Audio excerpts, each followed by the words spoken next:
સમાચાર અમદાવાદથી પ્રાપ્ત થઈ રહ્યા છે। અમદાવાદમાં કોંગ્રેસની રાષ્ટ્રીય અધિવેશનની બેઠકની તૈયારીઓ થઈ રહી છે અને આ તૈયારીઓ પહેલા જ બેઠકમાં બે નેતા બાખડ્યા।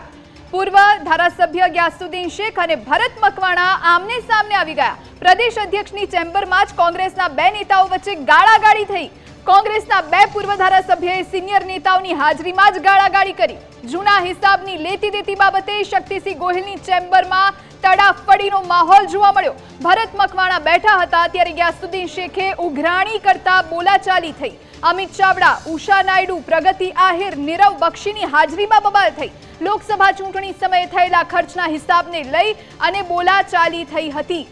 ભરત મકવાણા અમદાવાદ પશ્ચિમ લોકસભા બેઠક પરથી ચૂંટણી લડ્યા હતા। ત્યારનો હિસાબ બાકી હોવાથી ગ્યાસુદ્દીન શેખ બગડ્યા હતા। ગાળાગાળી કરતા બંને નેતાઓને સાથી નેતાઓએ છૂટા પાડ્યા। બંને નેતાઓનો આ બાબતે મીડિયા સમક્ષ બોલવાનો ઇનકાર।